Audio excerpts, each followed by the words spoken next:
आपण ज्यांच्या जेव्हा उड्या मारत होतो ती सगळी एक झाली ती, फक्त आपण थोडी कळ काढायची, थोडी. हासुडगाठीवाले थोडा दम. ह्यांनी आता काय केलंय, मनोज पाटलांना शब्द देतात काय, आम्हाला थोडी दिवस मुदत वाढवून द्या, थोडी दिवस द्या. दिली का नाही? आता ह्यांनी काय म्हणल्यात, फेब्रुवारी पर्यंत वाढवून द्या. त्यांना पक्क माहिती ना फेब्रुवारी मध्ये आचारसंहिता लागू होणार आहे, तिथं कुणीच काय करू शकत नाही. उद्या ती सांगायला मोकळी झाली, आता काय करू पाटील, आचारसंहिताच लागू झाली हो, नाही तर आरक्षण देणारच होत. पळवाट काढायची ह्यांना. मला सांगायचंय, मराठ्यांची ताकद दाखवून द्या, सरकारला ताकद दाखवून द्या. आणि आरक्षण मिळवत असताना पहिल्यांदा तुम्हाला सांगतोय, पहिल्यांदा एक तर आपल्यात कोणी बोललंच नाही. मी भाषण ऐकली काय काय पुढाऱ्यांची, अरे जरांगे आमच्या हातात कोयत, अरे जरांगे आमच्या हातात कुराडी. हो हो, त्याला एक प्रश्न त्या सर्वसामान्य ओबीसी समाजाने विचारायला पाहिजे, तुमच्या हातात कोयत पण मारल्यात किती जणाला? म्हणजे आमच्या हातात कोयतं, सर्वसामान्यांच्या पोरांनी कोयता माराव आणि तुम्ही घरात लपून बसा. वार पट्टे. त्यांची भडक भाषणं ऐकून कोणी हातात तसलं पाऊल उचलू नका. आपल्याला संविधानाचा आदर करायचा आहे, लक्षात असू द्या. संविधान आपल्यासाठी श्रेष्ठ आहे, त्याला मान द्यायचा आहे, लक्षात असू द्या. आणि कायदा कुणाला माफ करत नाही, कायद्याचा सर्वांनी सन्मान करा, लक्षात असू द्या. आरक्षण मिळणारच आहे, देण्याशिवाय पर्याय नाही त्यांना. पळवाटा सगळ्या बंद झाल्यात. आणि आपण सुद्धा जोपर्यंत आपल्याला आरक्षण मिळत नाही, ज्या वेळेस आपल्याला मनोज पाटील हाक मारतील ना, त्यावेळेस आपल्याला सगळ्यांना उभं राहायचंय, त्यांच्या मागे एवढंच करायचंय.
गरज नाही. आणि तुम्हाला अजून एक सांगतो, अजून एक, ज्या वेळेस धर्मवीर छत्रपती संभाजी महाराजांना पकडलं ना, त्यावेळेस औरंगजेबाला वाटलं होतं बस मराठे संपले, आता मराठ्यांना नेतृत्वच राहिलं नाही. आणि ज्या वेळेस शंभू महाराज गेले आपल्याला सर्वांना सोडून, अभिमानाने सांगतो, एकही नेता नसताना, नेतृत्व नसताना 18 वर्ष मराठ्यांनी औरंगजेबाला थारच लागून दिला नव्हता. 18 वर्ष नेतृत्व कुणीच करायला नव्हतं. बिना नेतृत्वाचे मराठी लढत होते. तसे आता वेळे मनोज पाटील हाच आमच्यासाठी नेतृत्व, हाच विषय संपला. त्याच्या मागे ठामपणे थांबायचं, ते योग्य दिशेने घेऊन जाणार. अहो 2 एकर जमीनवाला माणूस आज सगळ्यांना घाम फोडतोय राव, हलवलंय सगळं. बर तीळ मात्र चूक नाही, कारण ही पातळी सोडू शकत नाहीत, सोडली पण नाही.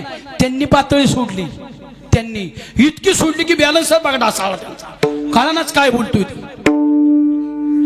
इतकी पातळी वायबल झाली, सगळी वायबल. मला सांगायचं, ह्याचाच अर्थ विजय जवळ आलाय. आणि या टायमिंगला तुम्हाला सांगतो, पहिली गोष्ट, काहीतरी 4-2 पोरांनी आपल्या आत्महत्या केल्या. अजिबात करू नका, आत्महत्या करू नका. कारण ज्या वेळेस कोंढाण्या किल्ल्यावरती सर्व आपले 300 मावळे गेले ना, वरचं सैनिक बघून त्यातली 5-50 जण माघारी पळाय सुरुवात झाली. त्यावेळेस सूर्यानी सांगितलं, मी परतीचं दोर कापून टाकल्यात, माघारी पळून जाऊ नका. मरणं आत्महत्या करणं म्हणजे बुजदिल काम आहे. बुजदिल ध्यानात असू दे. लढून मारा, लढून मारा. आत्महत्या करणं पाप आहे. आत्महत्या का करू नका. समाजापेक्षा तुमच्या आई वडिलांना, तुमच्या पत्नीला तुमची गरज आहे, लक्षात असू द्या. तुम्ही लढा घालताय पण तुमची आई रोज वाट बघती. माझं पोरग आरक्षणाच्या लढ्यासाठी गेलंय, कधी माघारी येतंय, रोज वाट बघतात आपल्या घरची. त्यामुळे असलं आघोरी कृत्य अजिबात करू नका. ते पाप आहे, लक्षात असू द्या. तुमच्या कुटुंबाला तुमची गरज आहे. दुसरी गोष्ट, जाळपोळ करू नका. ऐकूच ना, भडक भाषण ऐकायचं नाही. महाराष्ट्र संतांची भूमी, छत्रपती शिवाजी महाराजांची भूमी, विश्वरत्न डॉक्टर बाबासाहेब आंबेडकरांची भूमी. यांनी कधीच असं सांगितलं नाही जाळपोळ करून अराजकता माजवून आपला हक्क हिसकून घ्या, कधीच सांगितलं नाही. त्यामुळे त्यांचा विचार आपल्या डोक्यात पाहिजे सगळ्यांच्या. मिळणार आहे आरक्षण थोडे दिवस. फक्त मला एकच सांगायचंय, ही फसवायच्या भूमिकेत आहेत. आता फेब्रुवारी पर्यंत फसवायची भूमिका आहे, थांबायचं नाही. आणि ही जी 150 बोलली नाहीत ना आता आपल्या मराठा आरक्षणाच्या बाबतीत, आपली बाकीचे राहून द्या तिकडे, बाकीचे बोलू शकत नाही. आणि आपल्याला त्यांना भांडायचा अधिकार पण नाही. बाकीच्या ओबीसी नेत्यांना भांडायचा अधिकार नाही का, ते त्यांच्या समाजाचे बोलत असतील. पण आपली गपत ना मूग गिळून 2 ते 3 महिन्यात आपल्या दारात सगळी येणार आहे. सगळी सगळी. त्यांना म्हणायचं का रे बाबा, आता दिसला का मराठा? तवा तुझ्या तोंडाला कुलूप लावलं होतं का? तुला अडचण कशाची होती? ही आता काय माहिती का? त्यांना माहिती चाललंय, चालून द्या, चाल. पण हे तुम्ही विसरू नका, हे अजिबात विसरू नका. अहो 5 कोटी समाज आहे मराठा, 5 कोटी, 5+ आहे, 5+ आहे. तरी ह्यांना काळजी वाटू नये का? आपल्याला त्यांनी गृहीत धरलंय, कुठंच जाणार नाहीत, कुठंच. थोड्यासाठी वायबल हो नका. कारण मराठा समाजाला मी आता सांगितलं ना, टाकला तुकडा की लगेच पांगणार, तसलं होऊन देऊ नका. कारण बऱ्याच दिवसानंतर हा इतिहास घडलाय. आता इकी फुटून देऊ नका, अजिबात फुटून देऊ नका. त्यांना पहिलं बोर्ड लावा. माझं तर म्हणणं माहिती का, माझं वैयक्तिक, कोणाचं काय मत असेल तिला, आपण जे बोर्ड लावल्यात ना आता, राजकीय नेत्यांना गावात बंदी. आपण एवढं बोर्ड लावलंय, मराठा राजकीय नेत्यांना गावात बंदी.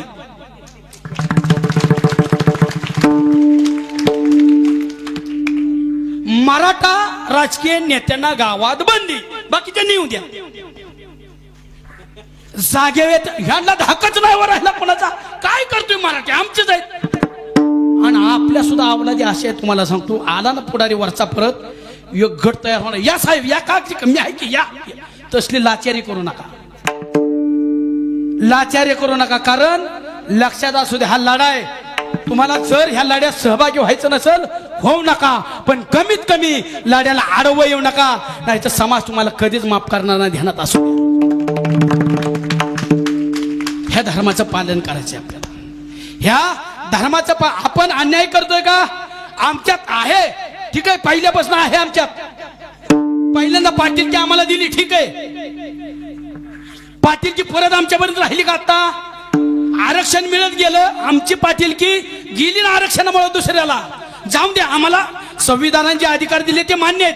त्यांना आरक्षण आहे, त्यांना माझ्या स्वतःच्या गावचा एक महादेव कोळी म्हणजे एसटीचा पोलीस पाटील, एसटीचा चांगला विचारा, काम पण चांगलं करतो, एसटीचा आहे. पण तिथं पहिल्यांदा पाटील मराठा होता ना.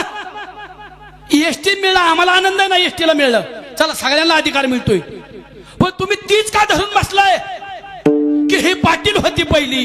काय खालच्या पातळी एक म्हातारं बोललं, देणं ना घेणं, काय देणं ना घेणं. आता मला ह्या गादीवर बोलायचं नाही की, पण काय देणं, तू हाता का तवा, आमच्यानी काय केलं तवा. बर, मी मीडियाला सुद्धा विनंती करतो, मीडिया प्रसार माध्यम म्हणजे लोकशाहीचा 4था खांब आहे. जिथं कुठं सगळं न्यायाचे दरवाजे बंद होत्यात ना, तेव्हा हे न्यायाचा दरवाजा मोठा आहे, लक्षात असू द्या. आम्हाला दुसरं कोण न्याय देणार आहे? गोरगरीब जनतेला कोण न्याय देणार आहे? ही मीडियाला विनंती करतो, चांगल्या लोकांच्या बाईट घ्यावं. ज्याला आकलीचा तपास नाही तो काय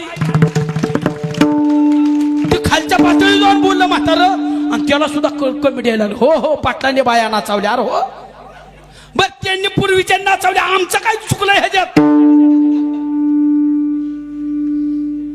आमचा काय दोष आहे का? आज मला तुम्हाला प्रामाणिकपणे सांगतो, आपल्या स्वराज्याचे पहिले सरसेनापती वीरबाजी पासलकर, दुसरे नेताजी पालकर आणि तिसरे प्रतापराव गुजर, कुडतोची गुजर. सरसेनापती भोसरे त्यांचं गाव आहे, आमच्या गावाजवळ आहे, सातारा जवळ भोसरे गाव आहे. सरसेनापती आज ते गाव अजून तसंच आहे. पण ते गुजर लोक का, तिथले गुजर लोक मजुरी करण्याशिवाय पर्याय नाही हो. आहे ना, आम्हाला तुम्ही समजताय ना, काय लोक पाटील आहेत, काय लोक लय उच्च आहेत, कोणाचे शिक्षण संस्था आहेत, कोणाचे कारखाने आहेत. ह्यामुळे हे बाकीच्याला वाटतं मराठा समाज लयच मोठा आहे. अरे काय काय ठिकाणी मराठा समाज आमचे चूल पेटत नाही. ती मोठी म्हणून बाकीची गरीब आहेत ना, त्यांना गरज आहे ना आरक्षणाची. आणि आपली सुद्धा इतकी विचित्र इथे एक आमदार, मी नाव घेत नाही, नाव कदाचित लक्षात येईल, कारण तुम्ही हुशार एवढं येणं नाही. आणि उद्या ही बाईट लगेच जाणार आहे माझी, मला पण माहिती.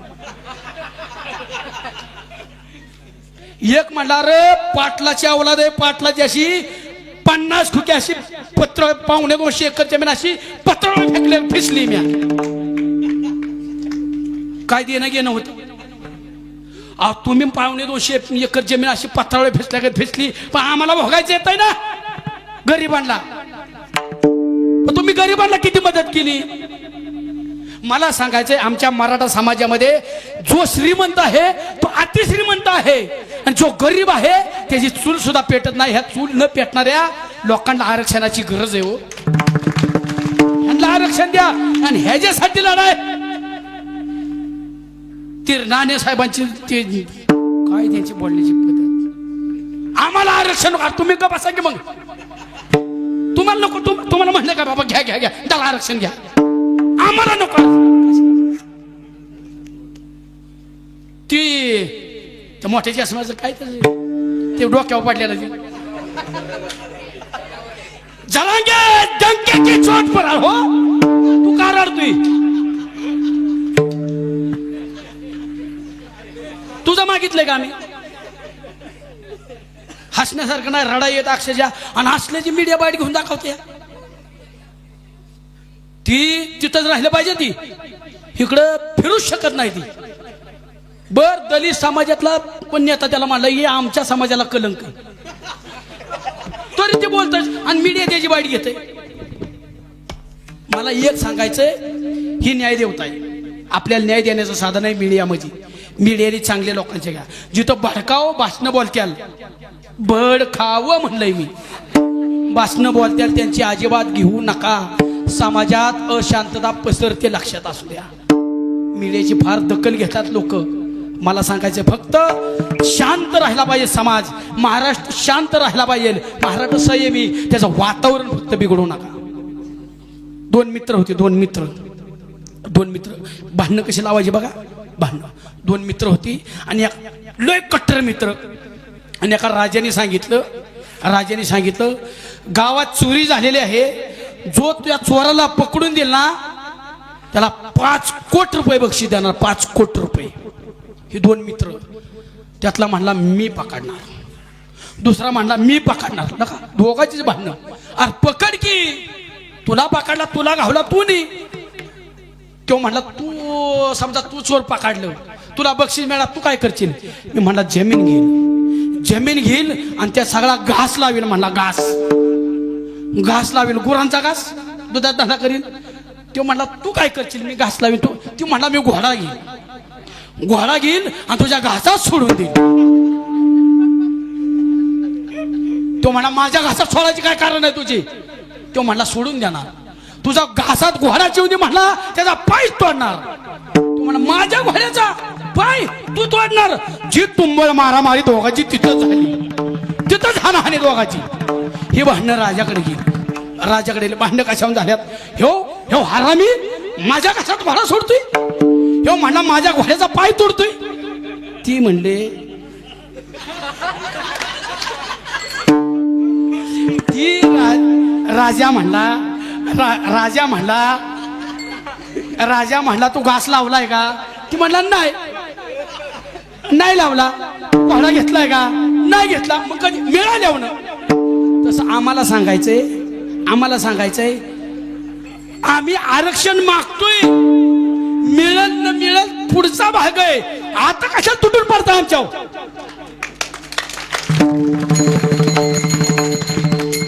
संविधान आहे ना त्याला, न्याय आहे ना त्याला, कोर्ट आहे ना त्याला. आम्हाला आरक्षण दिन मिळत न मिळत ते पुढचा भाग आहे. आता तुम्ही आमच्यावर तुटून पडलाय. माझी ही भांडणं लावायचं का? ही भांडणं लावायची, असली भांडणं करायची नाही. माझ्या गावात सर्व जाती धर्माचे, माझ्या गावात सुद्धा आज 18वा दिवस आहे उपोषणाचा. 18वा दिवस आहे आज. म्हणजे पहिले एकदा झाला टप्पा, मंजूर पाटलांचा परत दौरा चालू झाला, परत दुसरा टप्पा झाला. 18वा दिवस आहे आज उपोषणाचा, साखळी उपोषण. प्रत्येक जाती धर्मातली लोक त्या स्टेजवर येऊन बसते, ती व्यवस्थित गुन्ह्या गोविंदाने सगळे गप्पा मारतात. हाय वाद लावतोय कोण? लावतो एक भरणी त्याच्यात लाल मुंग्या आहेत, त्या काळ्या मुंग्या आहेत. भरणी स्थिर आहे, शांत आहे. दोन्ही मुंग्या शांत बसल्या, द्या काही नाही. पण एक जण कोणतं राहिला, त्यांनी ती भरणी हलावल्यावर जी लाल मुंग्या काळ्या मुंग्यांची तुटून पडल्या, तसं आपण सगळं शांतोय. हलवाय कोण आलाय त्याला शोधून काढा आणि त्याला म्हणावतून एक वर. मराठा ओबीसी सर्वजण आम्ही एक आहोत. तू जी हलवायला ना भरणी, तू तुझा निघ. मला सांगायचं काय, ही अधर्मी लोक आहेत, ह्यांना घेणं देणं नाही. जर ह्यांना कळवलं असता ओबीसी समाजाचा, तर आज ओबीसी समाज आमचा मेंढराकडे जाणार असेल किंवा शेती कसणार असेल, काय उद्योगधंदा करणार, ती उन्हात कामं करते ती, आणि तुम्ही एसटीच्या गाडीतनं फिरताय. तुम्हाला कळवला येतो तर तुमच्यातले कमी कारण इष्टात तुमची 5-7 कोटीतच कशी आहे. मला ही सांगायचंय, आपण सर्व एक जण आहोत, एक आहोत. प्रत्येक समाजाने आपापल्या हक्काचं आरक्षण मागितलं पाहिजे, पण त्याच्यासाठी एकमेकावर तुटून नाही पडलं पाहिजे. हा धर्म सांगतो, आणि या धर्माचं रक्षण करायचंय आपल्याला. पाखंडींचं खंडन करायचंय.